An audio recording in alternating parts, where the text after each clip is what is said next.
What's up, everybody, and welcome to Inside the Game, your one source for everything cool in video games. You can be a part of our show. All you have to do is go to insidethegame.ca or hit us up in Discord, where there you can submit your clip and end off our show. We've got an excellent jam-packed episode this week, so here it is. It's the rundown. And this is a farming simulator that kind of has these Animal Crossing vibes, I want to say. All right, another exciting week for game reveals, but this time I'm talking about Sniper Ghost Warrior Contracts 2. Corey, you and I jumped into Disco Elysium, the final cut. Dude, I was pumped for this game. Well, this is a tough one, guys. I mean, let's get real here. It almost depends on the game, what pet peeves you may have. We got our hands on Ashwalkers, a point-and-click survival game with a bit of a twist, because this game has 34 endings, dude. Well, I just saw you. Oh, it was Steve. Like I saw you jump up there. All kinds of great things happening on this week's show, so let's get started. Corey and I try to visit and survive on a planet. Let's go.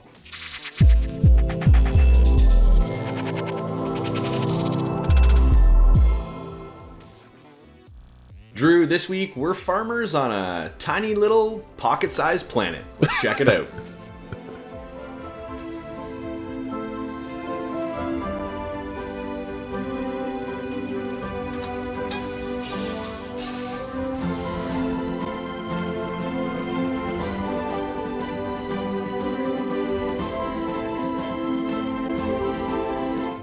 Drew, like I said, this week we're farmers on our little planet in Dayland Pocket Planet, and this is a farming simulator that kind of has these Animal Crossing vibes, I want to say, but not as, deep as Animal Crossing is. This is kind of a cool little game. It kind of caught our eye and something we wanted to check out. But jumping in, I did notice this is a pretty simplified version of an Animal Crossing, farming sim style game. What did you think getting into this interesting one? Well, I think you nailed it, right? It is a very simplified Animal Crossing-esque style game. You are essentially based on a planet by yourself. You've been there the entire time. And then all of a sudden these people show up and go, hey, you're part of a galaxy that I didn't even know your planet was here. Well, that's great. Then go away, because you really don't do much besides give me these little fetch quests that I don't want to really do in the first place. But these people land on your planet and they give you the objectives to help kind of grow and expand your library of, things to do, objectives, things to build, things to craft, and that sort of thing. There's a little bit of combat on here, Corey, as well. It honestly could have been without the combat. My biggest thing, I think, with the game, because you're on a pocket planet, it is essentially a round ball of a planet that you're on. And the camera angle, I think, is what I had the hardest difficulty with playing the game, because the camera angle itself wouldn't allow me to get into where I wanted to be able to adjust to see what I was really doing, right? You're on this sphere, but you're on like the peak of it at most points, right? But you can also zoom out because you'll get nailed with asteroids, or people will show up and want to land on your planet. So there's certain things you could do.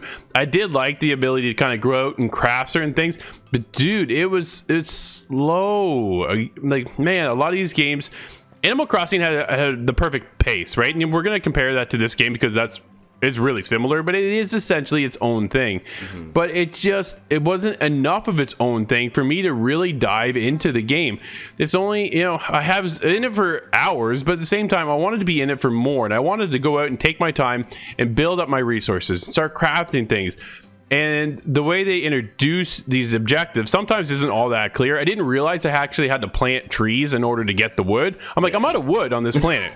What am I supposed, how am I supposed to, it wants to, you start with a tent, but you want me to build a house. Okay, well, I need to build a house, but I need wood. Where's the wood? Well, I had seeds, and I didn't realize I had the seeds in my inventory to plant, which would grow trees. I'm like, oh, once I found that, it kind of opened up everything else, but to get to that point was a little slow.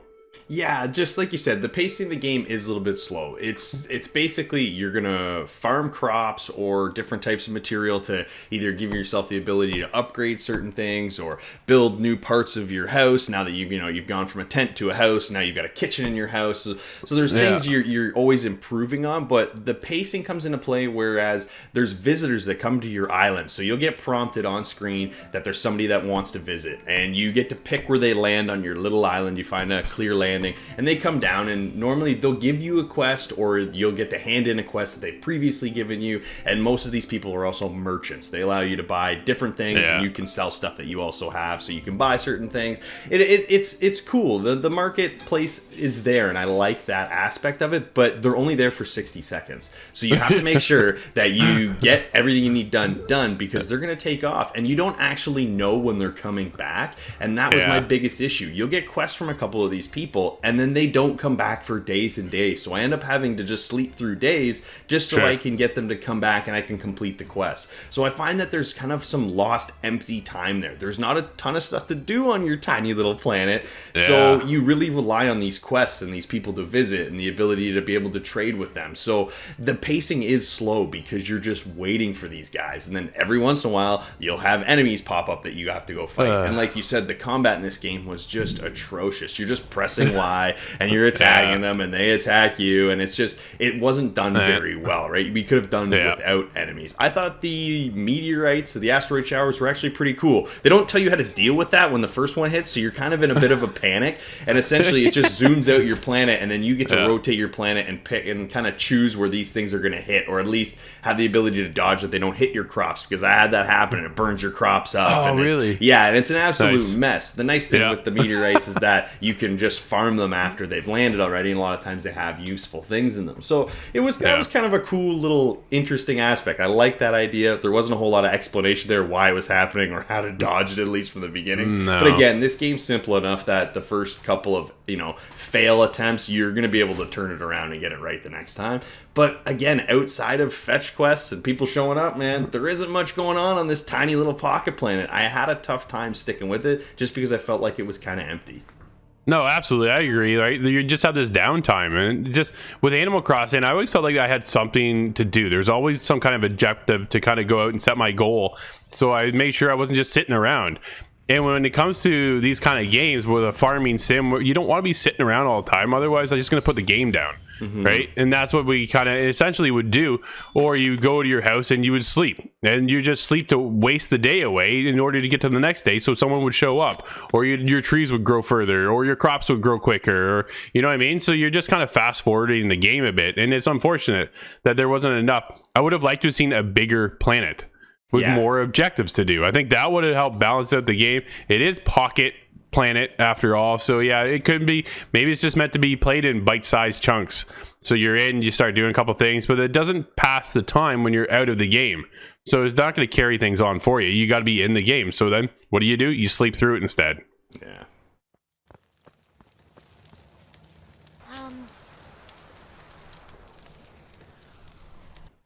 All right, Drew, I think we're a little farmed out on our tiny little pocket planets.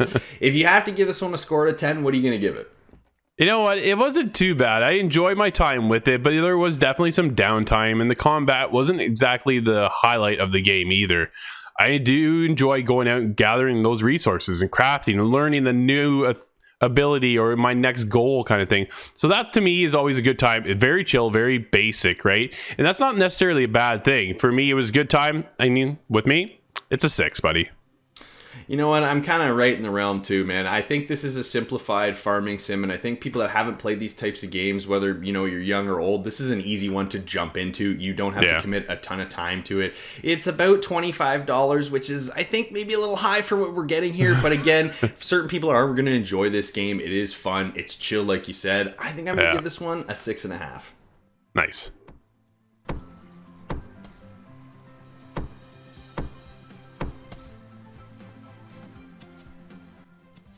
A simple, relaxed farming simulator that's easy to jump into, but there's just not a ton of content here for the $25 price tag.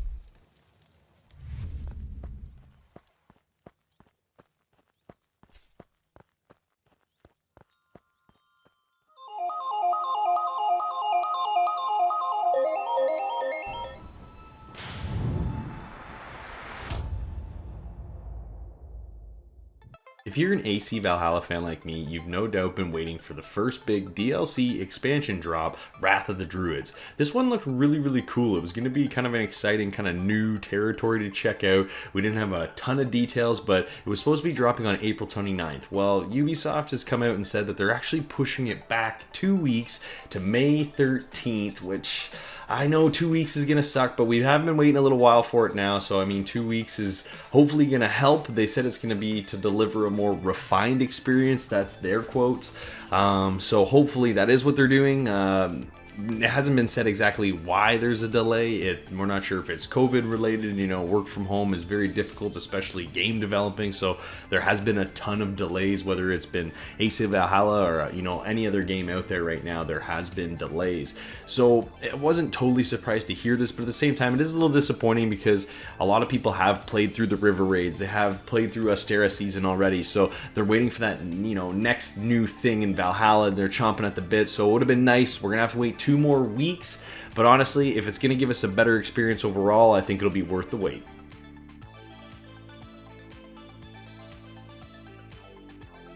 All right, another exciting week for game reveals, but this time I'm talking about Sniper Ghost Warrior Contracts 2, the latest title from CI Games coming out this summer. Now, these games in the past, they're open world sandbox sniper games. They've been a bit of a hit and miss. Drew and I reviewed Sniper Ghost Warrior 3 way back in the day on Iron Sight, and it wasn't the greatest. Ultimately, there's 2 games, Sniper Ghost Warrior and Sniper Elite, and Sniper Elite has always kind of shone on top. But with the latest gameplay trailer in Kumar, it looks awesome. The graphics look wicked. Its footage is shown first on Xbox Series X, and it looks tight. I love the classic sniper animation when your bullet's tracing through the sky and then it smashes their head, except in this one it looks a little extra gory and they are actually blown to pieces. So that all being said, this summer make sure that you stay tuned because Drew and I will definitely be hopping on this one to review it.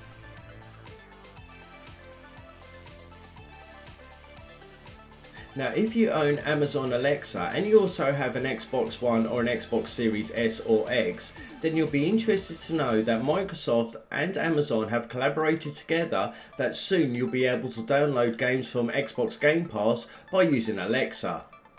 Now, this is only available in the US at the moment, and they're looking forward to bringing this to other countries very, very soon. So once this is working, all you have to do is go to Alexa's app and download the Xbox skill, and then when you say Alexa download the name of the game from Xbox Game Pass, it'll start downloading straight to your console.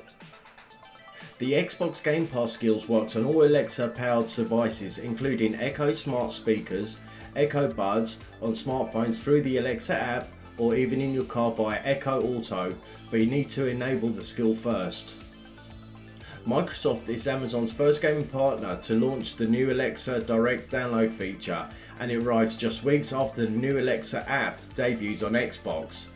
The Alexa app on Xbox lets you display emails, the weather and other visual content alongside using digital assistants for voice commands to launch the Xbox games. So next time when you're having a movie night with a loved one, remember, say, Alexa, download Outriders from Xbox Game Pass, and then when the movie's finished, you'll be good to go.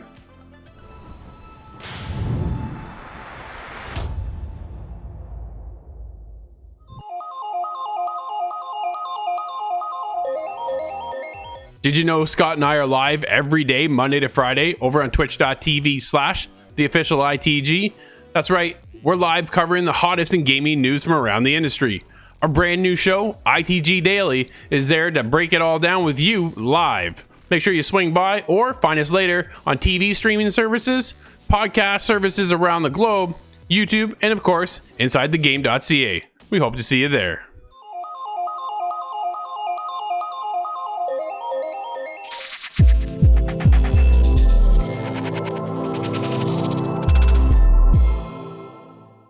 Corey, you ready for a conversational RPG?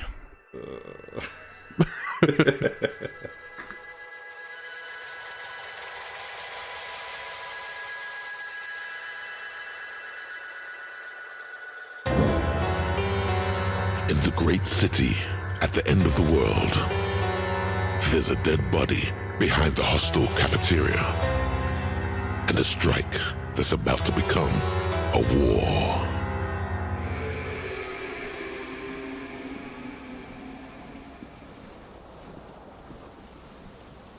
Corey, you and I jumped into Disco Elysium, the final cut. Dude, I was pumped for this game. It is a spin on a point-and-click adventure game with an RPG twist, right? There is, you and I touched about this just before doing the review, the fact that there is no combat. It's all like conversational based. It's very artistic, it's very stylized, and I appreciate what it is, but dude, every time I turn this game on, I instantly fell asleep. You know what? I can hear you. This game was originally released on PC in 2019, and it won a ton of awards when it comes to the story it laid out, the way the conversations, and how deep this game really is. Because this game is deep. The campaign's about 20 hours long, and you can get really immersed in this story. But the problem is you need to actually have a pretty high reading level here, because there's a lot of conversational text to go through, and that's the biggest portion of this game, like you said. So the story kind of starts off as, you know, we're trying to cure our amnesia, but we find out we're a detective and we're trying to solve a murder, and essentially the entire thing is based around finding clues. You know, you're rolling around and you're trying to figure out exactly what's going on, who you are, and what your part in this story all is. And dude, that's so cool. It's a great story, and I think the idea behind this game is amazing. But the problem is you really need to get hooked with this story and these characters early on, because there isn't a ton of action here. The pace of the game is fairly slow. Yes, you can run a little bit, but there's a lot of slow walking. The nice thing about Final Cut is that they actually brought the aspect of having every character in this game actually have voiceover audio, not just a couple lines like the original game was. And we're also getting it on console, which is kind of my next point. I played on keyboard and mouse mostly. I tried controller. I didn't like it as much. I know you stuck with controller and you had a few issues. Dude, I played on Google Stadia, right? So I'm like, cool, I can play this wherever I want. This is awesome. It's a story heavy base focus. Let's get into it. The controls on this game are god awful. They're horrendous. I'm trying to figure out, because on a point and click on mouse and keyboard, normally it's super simple, right? You hover over an object, you click, you're good to go. This, I'm moving my right analog stick to highlight the objects I need to encounter with. Problem is, half the time I'm bouncing over to that object or that object, and I want to get to this one instead, right? And I can't pinpoint where I want. They should have went with that cursor feel in this game on the controller, and that would have made life a heck of a lot easier. You can hold the L1 button, and it'll prompt you as to what objects can be highlighted or used. Perfect. Dude, from there, all I need to do then was scroll over with my right analog stick. I couldn't do that. I'm bouncing all the way around everything except for what I want to actually interact with. And it was so cumbersome and frustrating. And then besides that, dude, I appreciate the voiceover and the dialogue, right? You can really, like you said, Corey, you can really get immersed into this game. Yeah. There's a lot going on. I think the narrator himself is fantastic. A mirror hangs above a bent and broken sink. In a fierce discharge of masculine energy, someone has ripped half the faucet off. Suddenly, you realize you have no memory of the face that awaits you there. But the rest of it from there on out is just, man, I couldn't help but fall asleep. I was so disappointed because I saw the amount of awards the game won, and I saw the hype behind it, and I wonder if it was one of those things that it was just overhyped to me, right? So going in, I have huge expectations. I'm a big fan of the genre as a whole, and I get in there and you pick like your specialty, and I was just like, what are, like, the art direction? I love stylized games. Dude, this one for me was just a little too much stylization in this thing. It's got this oil-esque paint style. I thought, okay, that's cool. I can appreciate what it is. I'm definitely harder towards the like cell shaded, you know, Breath of the Wild-esque kind of feel, that sort of, or get into like a hardcore realism. But when it came to this one, the painting style itself I thought was unique. I can appreciate it, but man, I had the hardest time in the world, Corey, getting into this game. Yeah, like you said, I started on controller as well, and I found it very difficult. The one thing, if I could ask them to improve, is if you're going to play this on controller, just have it be, like you said, either cursor based or just, you know, area radius around your character. Because when you're trying to press X or you're moving the right stick, you have to highlight everything on screen, and you might not be even near or even being able to access a couple of those things. Just let me highlight what's close to me. You know, if it's 3-4 things, no big deal. But everything on the screen, it was just, that's why I switched over to mouse and keyboard. I was like, all right, well, let's give this a try. It was better, but even then, the controls still felt, you know, kind of clunky. And it's just the pacing of this game. It's the way this game's laid out. You have to get used to that and be okay with it. Maybe it's just we come from a background of games that are just a little bit of a faster pace, higher action. So I can appreciate where this game's coming from, the dark story that it tells, the way you can get involved in these conversations. But I did mention earlier that all the characters have voiceover lines and everything now, but unfortunately I did run into a lot of times where they either got cut off, it was never even announced, like that you don't hear them all. Like they say every character's got them, and they do, but there were issues with them not always happening, right? You just get the text, you wouldn't get the voiceover as well.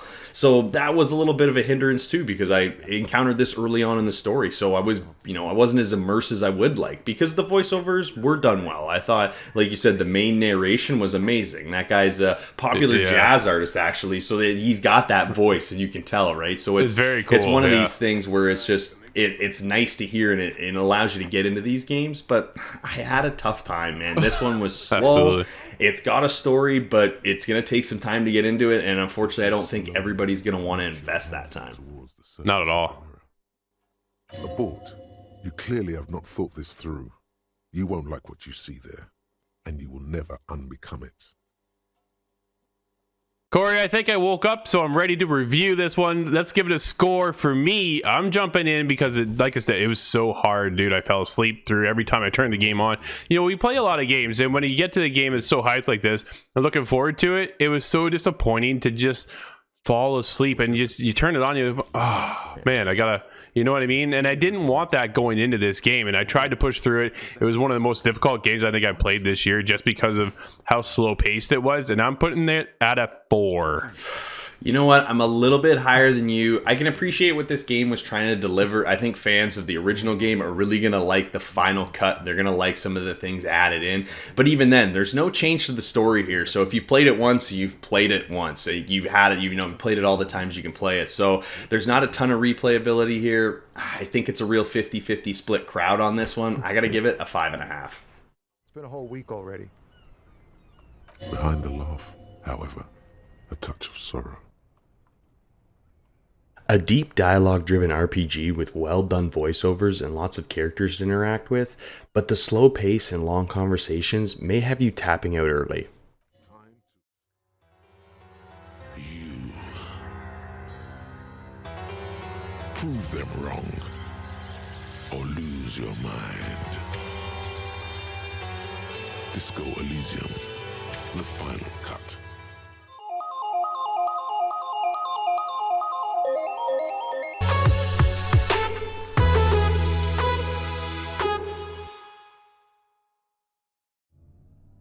Guys, we love video games. That's no secret. But sometimes with video games come pet peeves.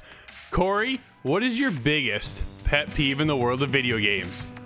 Well, this is a tough one, guys. I mean, let's get real here. It almost depends on the game, what pet peeves you may have. Yep. But, if I could generalize it, my biggest issue, and maybe it's just because of the one I'm having currently with the games I'm playing, is cheating. Ooh. And it is just rampant. And I'm going to say NHL is a series that it just...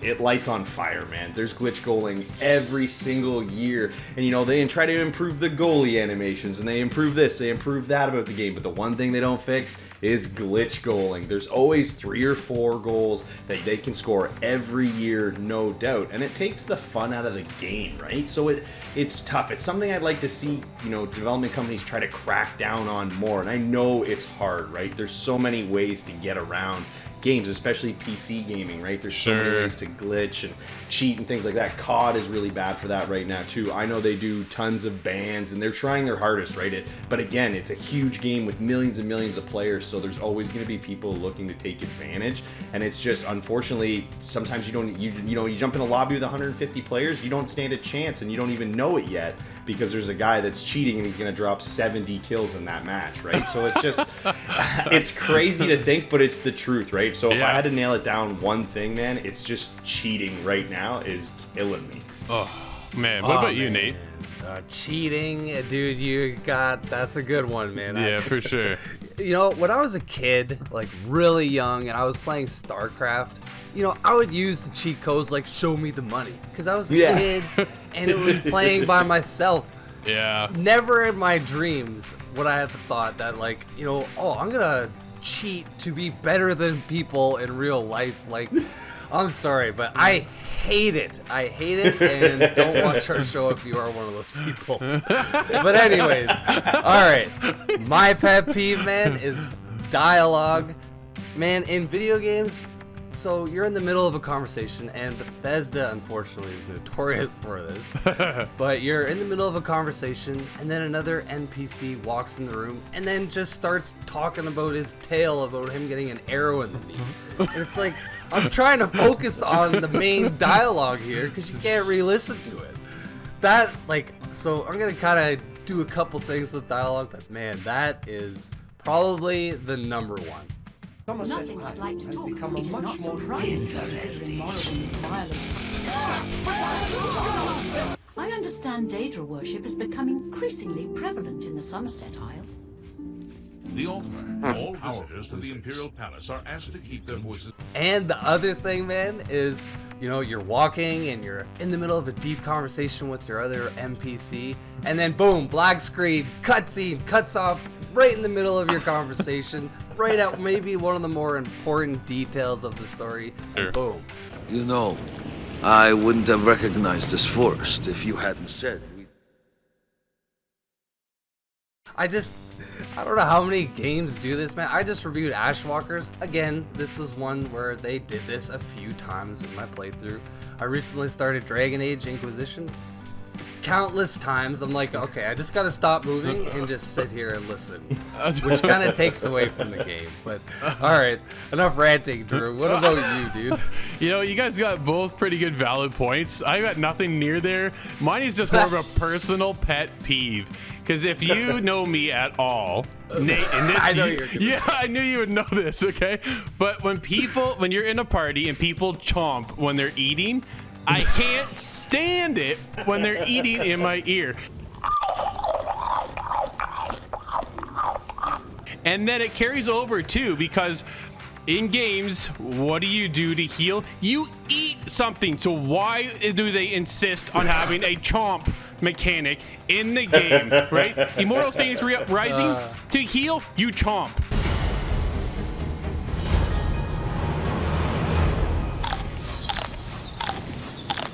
One of my favorite games, Dishonored, chomps. I'm like, oh my, I personally cannot stand it.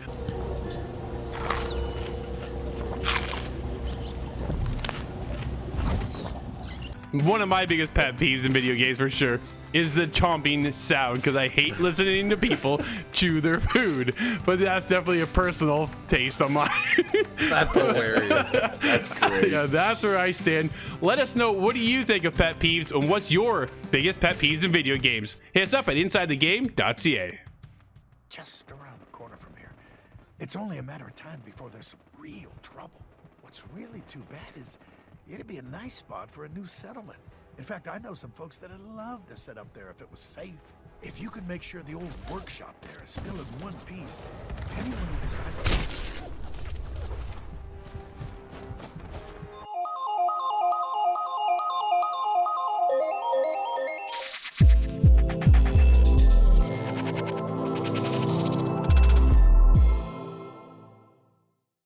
Okay, Nate, grab your rucksack, because we're heading out to find the Dome of Domes. Yes, we are.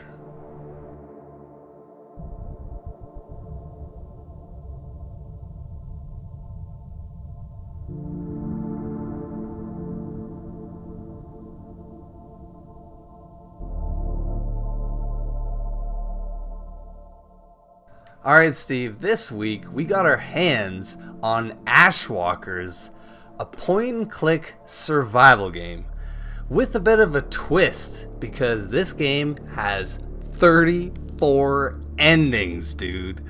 So, alright, what did you think about Ashwalkers, this black and white survival game? I love the art style of it.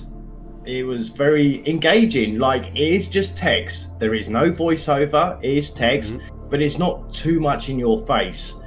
And you are in charge of 4 squad members. You are the 3rd squad member to head out to look for the Dome of Domes. Your planet is in a catastrophic state from a volcano, and you're out to look for the Dome of Domes, which is a utopia safe haven to rescue the rest of your people, basically 200,000 people that's going to be wiped out by the volcano. So we have to head out across ash, snow, acid rain to search out for the Dome of Domes using beacons as a waypoint.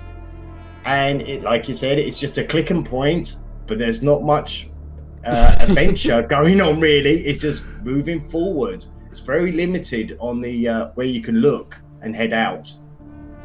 Yeah, Steve, you pretty much nailed it. There isn't a lot to do. In all of the areas that you're exploring, it's basically a straight line, or you're going straight to the left on an angle.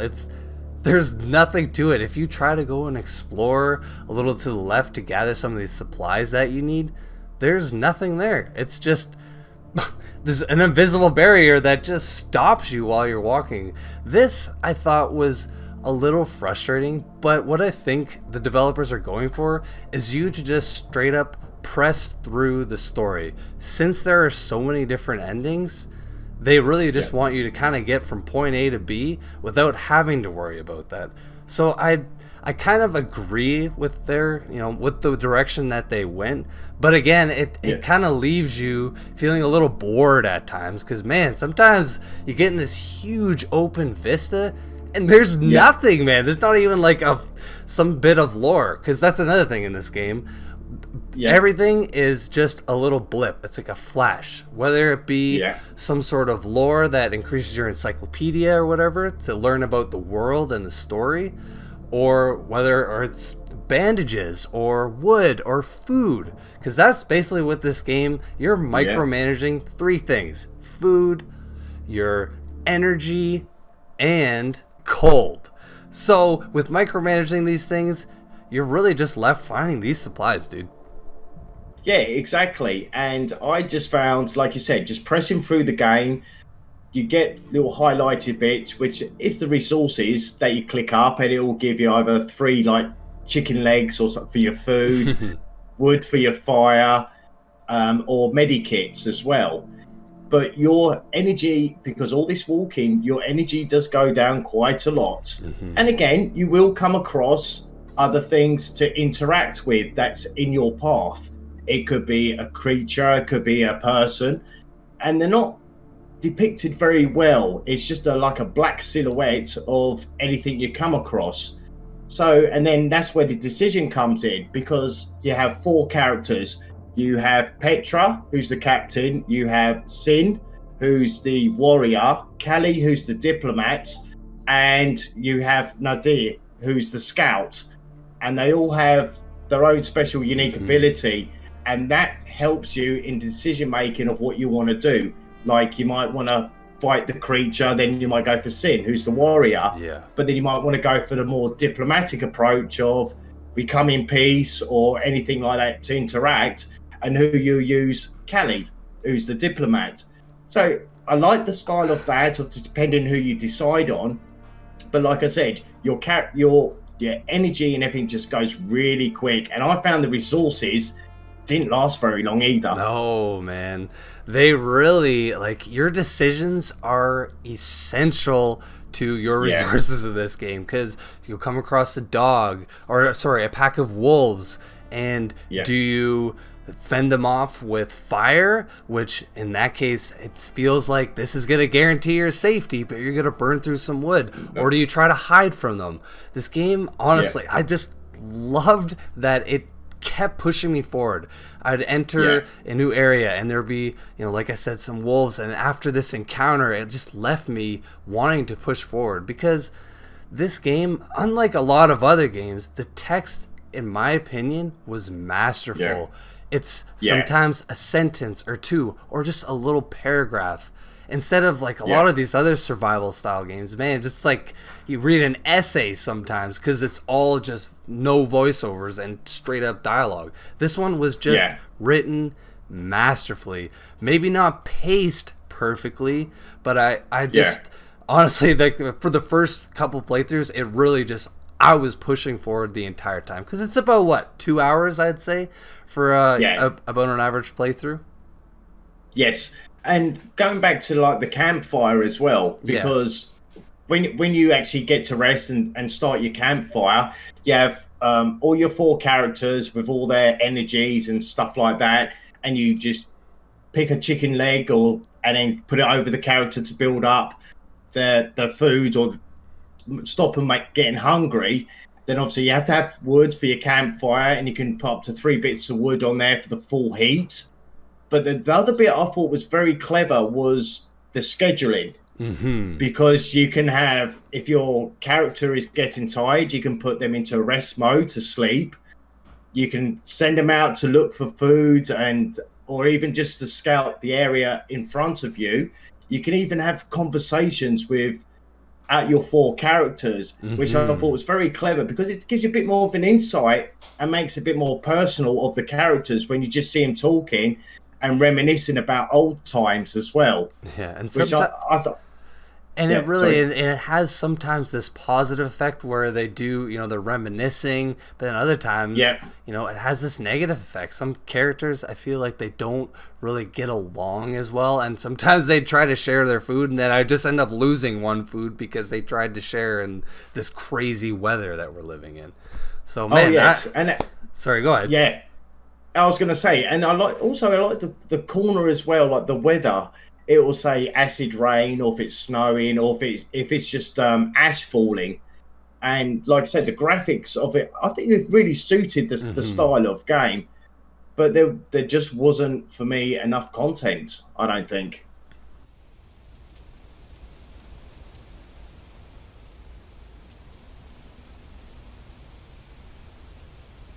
All right, Steve, we've survived through Ashwalkers long enough.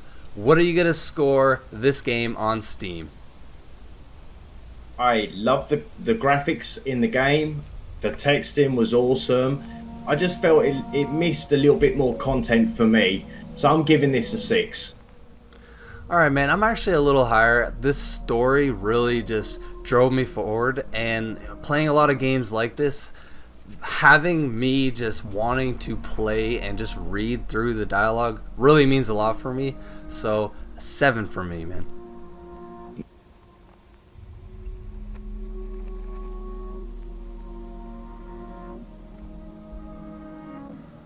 The black and white graphics suit this volcanic, apocalyptic point-and-click style game. It has a good story that is unique, but unfortunately there isn't much interaction that makes Ashwalkers feel empty.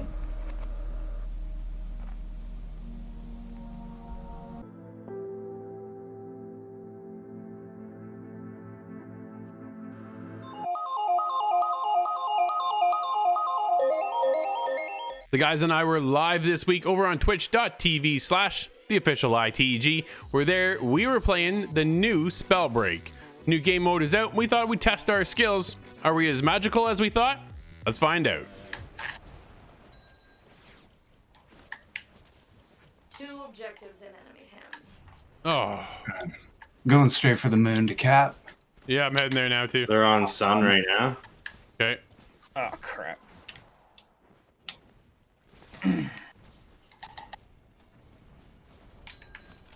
Nice. Oh, Scott, they're taking our stars back. Yeah. They're just watching us leave and then taking it every time. Oh no. I did not mean to do that. Ow. Oh, there's another one. They're winning. Where's Get back here. Oh, no.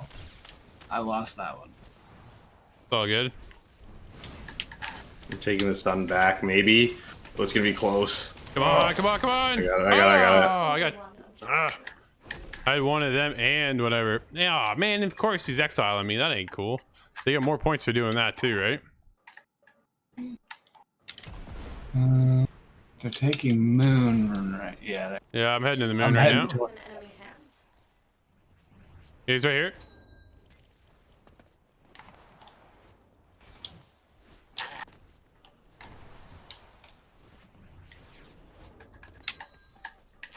Oh, man, they're fast.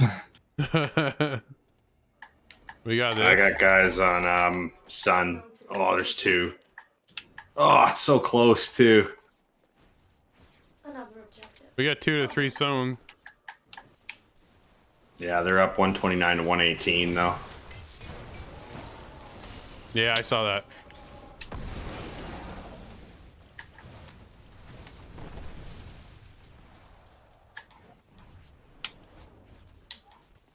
Your enemies have captured the star zone. Oh man. 2 zones belong to your team. Oh, no way. I'm heading to the stars.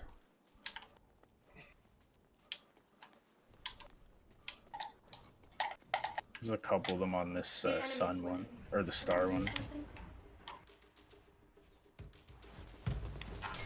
Ow.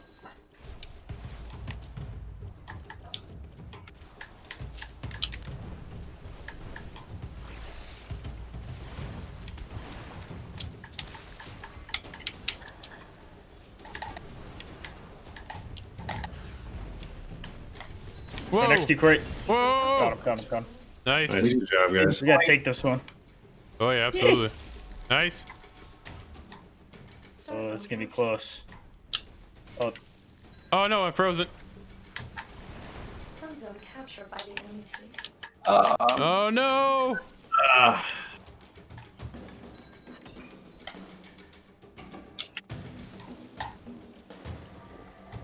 He's right there. Got him. Still a guy back here. Oh man, come on. They're taking moon. I'm just defending this one. Yeah. Moon zone has been captured by the enemy. Do we get it? Yeah! Oh, nice. Go 150 to 144. Wow. Nicely done, guys. Holy. Right on. That's a closer. What's That up, was Parker? Look at this guy finally home from work. What's going on, buddy? We're playing the Dominion. Man, this shadow guy. Holy 14 and 5. Yeah, he was pretty good. 1900 damage, Steve. Nicely done. Lead the team. Thank you.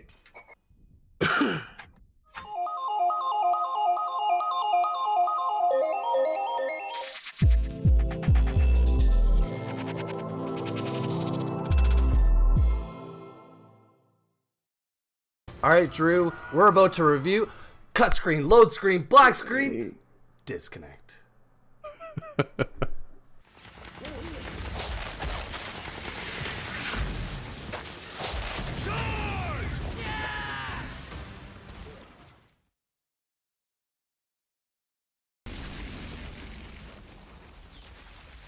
Alright, Drew, this week we got our hands on the latest looter shooter, Outriders by People Can Fly, man. Okay, so what did you think of this game? Because I'm a huge looter shooter guy. I've played Division, Destiny, Borderlands, a ton of these types of games, and gotten into a lot of them. And this one has gotten me severely. What with the catch? So, what did you think of this one, dude? Yeah, this one is very addicting. There's no doubt about it. I've had a great time playing Outriders, but we've definitely experienced a ton of issues, right? And just some weird mechanics behind the game. You nailed it right at the very beginning, right? It would be like a load screen, black screen, cutscene. Like, it was just, it jumbles all over the place. Just like, what is going on? Even to transition from one place into the next, you would get this short cinematic, then you get a load screen or a black screen, and then you get a load screen.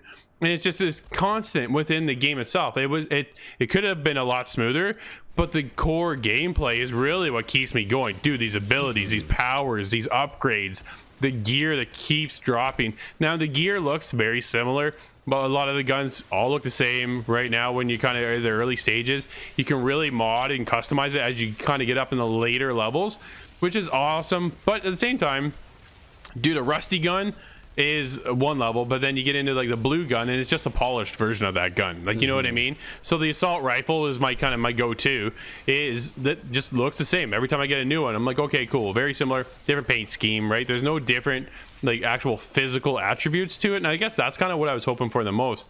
But what I'm really hooked on actually is the story. We are on this planet called Enoch, and you're there in search of hopes of a better life. Your actual home planet, Earth, is just dying, more or less. So you go to Enoch, you run into this huge problem called the anomaly, and it takes over, and your Outrider is lost in this Cairo state, and you're frozen for years. All of a sudden, you come back out of nowhere, and it is years later. All your Outriders have more or less perished along the way. And then when you come back, you're out there to find out what's going on. And you're one of the very few Outriders left on the planet of Enoch. And that's where you kind of set your story. You know, it kind of just starts unfolding from there. And dude, some of these characters, like, they don't hold back with some of these characters either. Like, it is awesome. Dude, I really do love this game. It is fantastic. Yeah. But it just has some very unfortunate shortcomings. Yeah, the story, man, like you said, at some points it has you really kind of captivated. Like, yeah, there's some really crazy moments in this game. You're like, wow, they just don't care. It's like Game of Thrones. Okay, exactly. That person's dead. You know, so that really appealed to me. But again, like you kind of mentioned earlier, it's like sometimes you go to talk to someone, it goes to a black screen, or it's another cutscene, and then it's just this time. Like, there's just the pacing at times really is what kind of takes you away from it. Yeah. But I don't know. I really did connect to a lot of the characters, and I think your main character, the male voice, is pretty. He's pretty cool, and honestly, his attitude and that with everything is pretty awesome. It refers to periods of Earth's history where there were knights and dragons. No. Never mind. I do like the little touches, though, that they bring in for the, you know, just quality of life. Exactly, right? When you talk about all of the loot drops you always get, down in the right-hand side when you get into your character, you can see how many grays you have, how many blues, greens, purple levels you all have. And if you're already on the blue or purple, the last thing you want to do is take a look at the gray. You click on that gray little icon, dude, it wipes them all out, right? You know, just a small little things.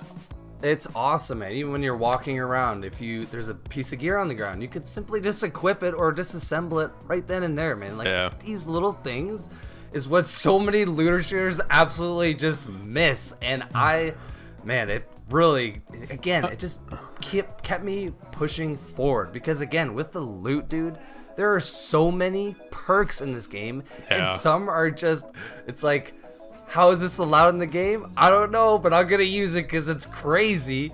And surprisingly enough, with looter shooters, man, I don't know how many times, like Diablo 3 when it launched, it was within 12 hours of the game being launched that they nerfed the monk because people figured out an exploit that made it just super broken. Yeah. So, you know, this game, I think as a whole, they've really just nailed it. Like, there's no, they've done a couple nerfs, and there was just some lame, boring damage builds that use your guns. It was like very unexciting. So that's kind of whatever. But all in all, it's very balanced, in my opinion. No, absolutely. 4 classes, man. Like, there's so much variety. The Trickster, that's who I play as. Yeah. I have to be up and close, and I do like this kind of slow movement and soul steal ability, whereas you're the Pyromancer, and that speaks for itself. I mean, you're a flame caster. Then we have Kyle, the Earth Elemental Crater. Like, it's just, they all really work well too, and that's where this game shines, man, is in the co-op. Well, but that's also where the game has the biggest problem, is the connection, right? That's the unfortunate part about this game. Dude, if the connection was there, they would have nailed this game, and it's not. They're still experiencing problems. We still experience problems, right? We're both on the Xbox Series X. We connect okay. Most times, we're good to go. still getting booted every now and then. Our buddy Kyle, Xbox One X, right? Last gen console. He's in for about maybe 5 minutes and he's kicked out again.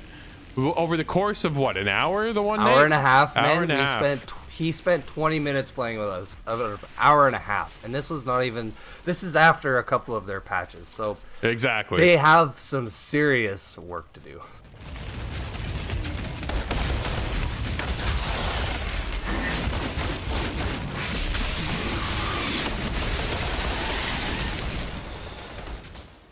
Alright, Drew, we've been looting and shooting quite a bit in this game, and I think all in all we've had a wicked time. My time personally, man, I love the grind. I love getting all these new weapons, these new skills. Some of these armors, some of the armor pieces that you get look really cool, and again, the skills when they synergize with other classes, awesome. But unacceptable that the servers still don't work. We had a month of demo play, and I was hoping that might have addressed issues. We've had people lose all of their loot after they're 60 hours into the game simply due to their server issues again. So man, I'm still gonna score it a little high, but it's getting a 7 from me. It could have been better. I think it's there. It's nailed that feel what I've been looking for in the looter shooter. I was so on the fence about the game, and then the minute I jumped in, dude, I was instantly hooked. Loving the story, loving the characters. Definitely some graphical issues. The whole cutscene, load screen, black screen thing is just odd. Right? There's definitely some polish that needs to be done still to the game. Being the servers are the biggest concern right now. I love the game and I want to give it a high score, but I can't because of these bugs, right? So from there, dude, I gotta go with you. I'm a 7 as well.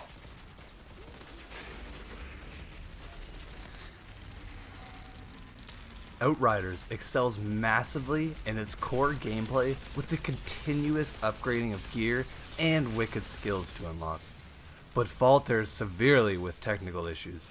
We can't recommend this game until they fix their servers. Wrench me from darkness to make my soul a puppet, like you were my god. You experimented on me like a rodent, and now you'd shove me back into darkness? No! It is you who shall be known by darkness, and all who claim falsely to be gods!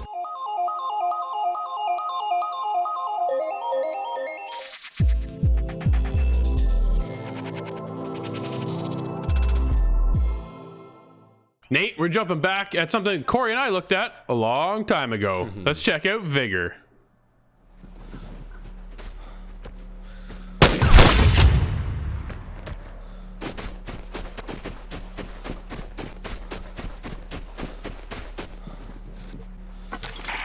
When you have the airdrop, be fast and cautious.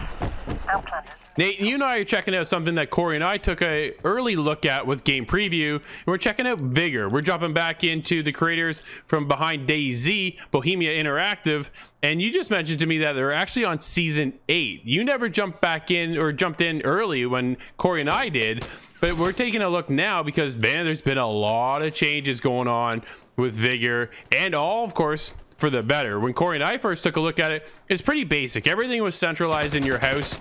You want to kind of go and fortify and build up your house, and you would, well, not as much as that has changed, but it's the actual core mechanics that have changed. The gunplay, I remember being really, really tough. It was clunky. It wasn't as smooth as what we're feeling it how to be right now.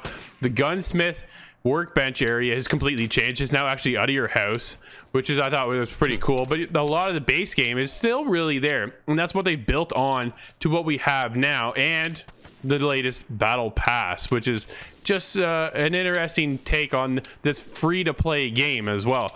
Nate, Vigor, what do you think? Well, man, I remember you guys talking about this. I remember sitting on the couch and listening to you guys review this game way back when we were starting.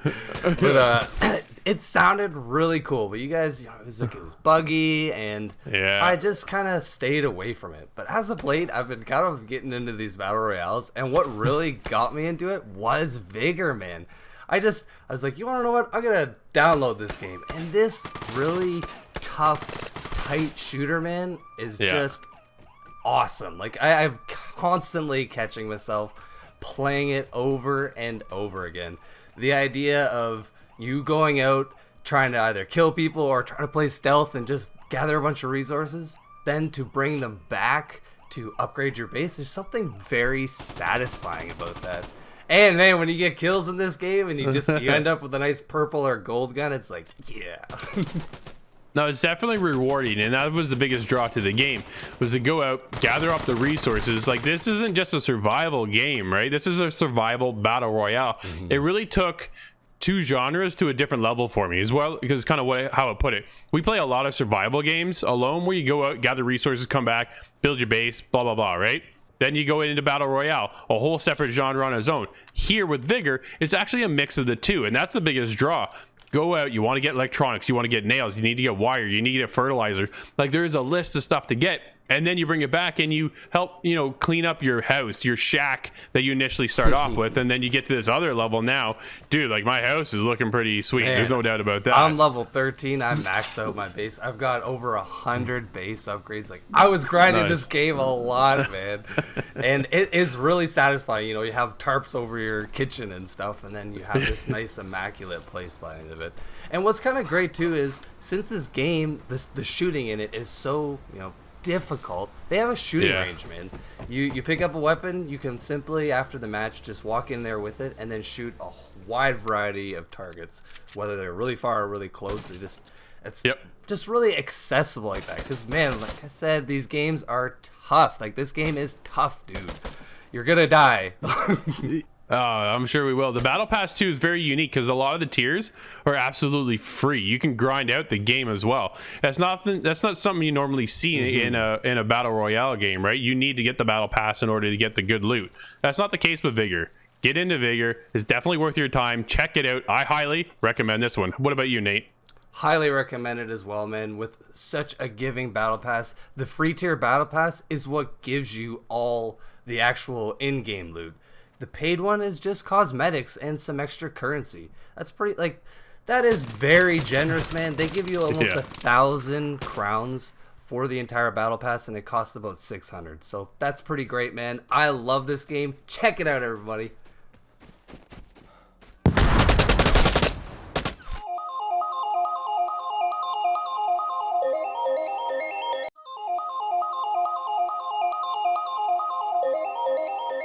Well, that'll wrap up this week's episode. Thank you for hanging out with us. And don't forget, you can be a part of our show. Just go to InsideTheGame.ca or hit us up on Discord. We're there. You can submit your clip and end off our show. This week, though, we've got our very own Corey, Skate TV, pulling out that sniper rifle. Nice shot, buddy. Until next week, thanks again for watching, and we'll see you inside the game.